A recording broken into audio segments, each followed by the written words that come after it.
১০০তম বর্ষের পুজোয় এবার হাওড়া সংঘের দুর্গোৎসব। জাঁকজমক তো বটেই। ১০০তম বর্ষের এই পুজোকে কেন্দ্র করে থিম ভিত্তিক মণ্ডপ থেকে শুরু করে সাবেকি মৃন্ময়ী প্রতিমা নজরকাড়া। চতুর্থের দিন মন্ত্রী অরূপ রায়ের উপস্থিতিতে সাড়ম্বরে সম্পন্ন হল পুজোর উদ্বোধন। তবে কেবল মন্ত্রী নন, এই পুজোর উদ্বোধনে আমন্ত্রণ জানানো হয় প্রাক্তন কমান্ডো জয়ন্ত কুমার বন্দ্যোপাধ্যায়কে। তবে হাওড়া সংঘের ১০০তম পুজোয় কেবল স্মরণীয় নয়, এই পুজোর সঙ্গে ওতপ্রোতভাবে জড়িত স্বদেশী আন্দোলনের নানান ইতিহাস। এমনকি এই পুজোয় এক সময় পায়ের ধুলি পড়ে নেতাজি সুভাষচন্দ্র বসুর।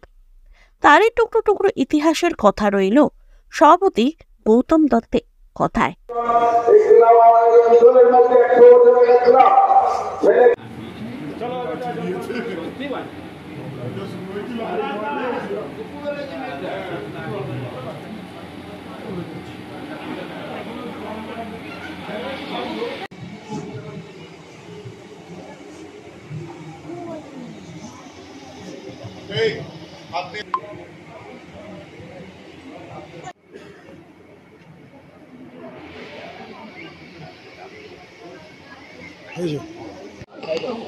এই মানে ক্লাবের মেম্বারদের, ক্লাবের যারা মেম্বার, ক্লাবের যারা সদস্য প্রত্যেককে দেখলেই বুঝতে পারা যায় ক্লাবটা কতটা বনেদি, কতটা ঐতিহ্যবাহী। কি বার্তা রাখবেন বাংলার মানুষের জন্য পুজোর সময়? বাংলার মানুষ আনন্দে থাকুক, ভালো থাকুক, অশুভ শক্তির বিনাশ হোক, শুভ শক্তির আবির্ভাব ঘটুক। বিরোধীরা বারবার এই পুজোটাকে নিয়ে এবছর বিশেষ করে বিভিন্ন মন্তব্য করছেন, আপনারা কি ভাবেন? বিরোধীরা পুজো বন্ধ করতে চায়, তারা মানে না। তাদের বউয়েরা চুপি চুপি তারাপীঠে পুজো দিতে যায়, আর তারা দেখায় আমরা কত বড় ভণ্ড সিপিএম কমার্ক্সবাদী। সুতরাং এদের কথা বলে লাভ নেই। এরা বাংলার মাটিতে কোনোদিন ক্ষমতায় আসতে পারবে না।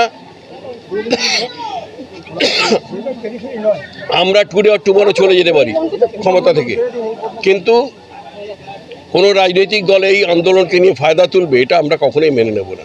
আমরা ১০০ বছর যেটা হয়তো দেখিনি, ১০০ বছরটা পুরো দেখিনি, কিন্তু যেটুকু দেখেছি বা যেটুকু শুনেছি বা টিভি পর্দায় যেটুকু দেখেছি সেটুকু ভালোই শুনেছি, ভালোই দেখেছি। এবং আমরা এরকম চাই আমাদের যে প্রজন্ম, আমাদের যে তাদেরকেও এইভাবে যেন আমাদের সনাতনী ধর্মে হিন্দু সমাজকে তারা যেন আগে নিয়ে যেতে পারে, এইটাই আমি মায়া দুর্গার কাছে কামনা করি। ১০০তম বর্ষ সহজ ছিল না পথটা কখনোই। আজকে দাঁড়িয়ে কি বার্তা রাখবেন, কি বলবেন এতটা পথ আসা ১০০তম বর্ষ? ঘটনা ১০০ বছর আগে আমরা তো কেউ ছিলাম না, তখন পরাধীন ভারত। সেই সময় এই সংঘ যে উদ্দেশ্য নিয়ে তৈরি হয়েছিল, মেনলি স্বদেশী আন্দোলনের প্রেক্ষাপটে রেখে, যে সমস্ত বাংলার যারা বিপ্লবী ছিলেন, বাংলার যুব সমাজকে ঐক্যবদ্ধভাবে রেখে স্বাধীনতা আন্দোলনে যেভাবে বিভিন্ন সংগঠন ঝাঁপিয়ে পড়েছিল, এখানকার এই হাওড়া সংঘ ক্লাবও সেই উদ্দেশ্য নিয়েই তৈরি হয়েছিল। এবং অনেক মহান বিপ্লবী বলুন বা আমাদের আদর্শ যারা রয়েছেন, তারা এই ক্লাবের সঙ্গে যুক্ত ছিলেন। বিভিন্ন সময় তারা এখানে এসেছেন, এসে বিপ্লবী চিন্তাভাবনা, যে স্বাধীনতা আন্দোলনের সময় যে সমস্ত পরিকল্পনা, এই জায়গা থেকেও অনেক কিছু রচিত হয়েছিল। বিভিন্ন আপনারা জেনে রাখবেন হয়তো যে নেতাজি সুভাষচন্দ্র বসুরও কিন্তু পদধূলি আমাদের এই ক্লাবে পড়েছিল।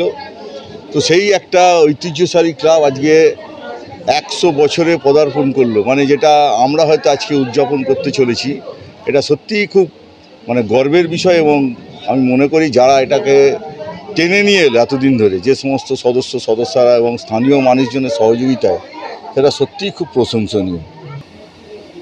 ব্যাপারটা হচ্ছে রাজনীতি ক্লাবকে নিয়ে রাজনীতি নিয়ে ক্লাব। কেন জনসংযোগ আমাদের, বিশেষ করে গৌতম যে কথা বললো, আমরা যেহেতু কাউন্সিলর, আমরা গ্রাসরুটে মানুষের সাথে যোগাযোগ রাখি।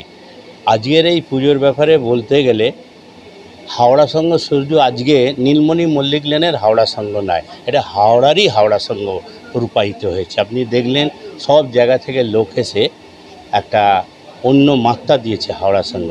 আর ১০০ বছরের কথা প্রত্যেকেই বলছে, উত্থান পতন তবেই আছে। সেইটে হওয়ার পর এবছরে যেভাবে আমাদের আরাধনার, শক্তি আরাধনার, মাতৃ আরাধনার, উমা দেবী বলুন, হ্যাঁ, অপরাজিতা বলুন, সেইকে একসাথে করেছে এইখানে পরিবারের সব মেয়েরা, পরিবারের মেয়েরা বউয়েরা একসাথে এসে যেরমভাবে 100 বৎসর মানে 1 বৎসর ধরে অনুষ্ঠান।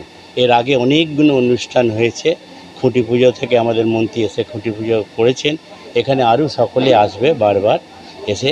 কাজে হাওড়া সংঘ একটা অন্য রূপ নিয়েছে এই বৎসরে, এবং আশা করব আরও 50 বছর পেরাবে।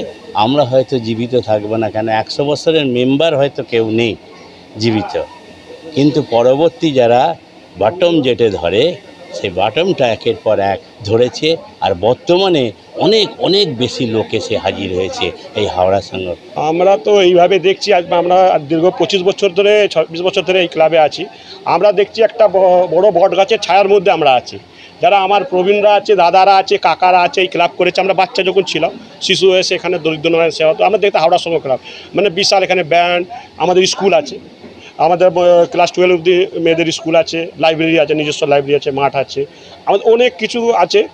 আর সবথেকে ভালো কথা হচ্ছে আমাদের এখানে সব রকমের যারা আছে সব সামাজিক লোক একসাথে থাকে, কিন্তু সবাই একসাথে মিশে কাজ করে। আর আমাদের যে মানে যারা অভিভাবক বলতে পারেন, যেরকম আছে আমাদের মন্ত্রী মহাশয় আছেন, অরূপ দা আছেন, আমাদের কাউন্সিলর দাদা আছেন, মানে দাদা হিসেবে কাউন্সিলর আমরা বলি না, দাদা বলি, কাকা পাশের কাউন্সিলর, কিন্তু আমাদের সাথে এরকমভাবেই আছে, সবসময় ভালো কিছু করার উৎসাহ দিয়ে যায়, সবসময় উৎসাহ দিয়ে। যেন এই বছরই এনারা বলেছেন আমাদের এখানে ডাক্তার বসানো, যেটা আগে ছিল ডাক্তার বসানো হবে।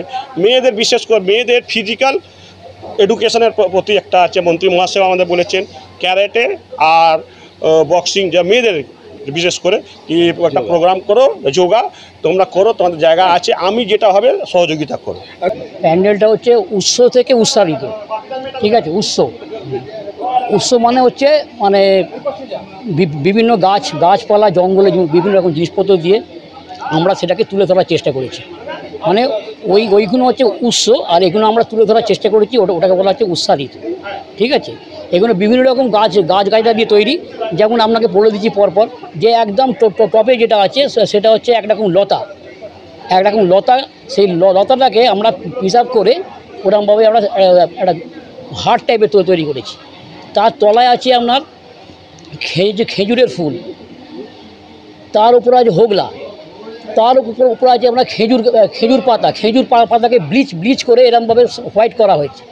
তার উপরে আছে লতার বল, আর একদম টপে আছে আপনার তুলোর ফল, আর হচ্ছে বেলকাপ।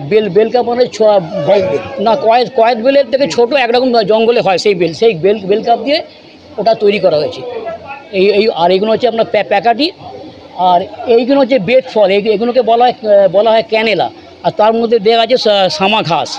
এই সমস্ত জঙ্গলের জিনিসপত্র দিয়ে আমরা এটাকে প্যান্ডেলটাকে এবারে থিমের মধ্যে আমরা তুলে ধরেছি।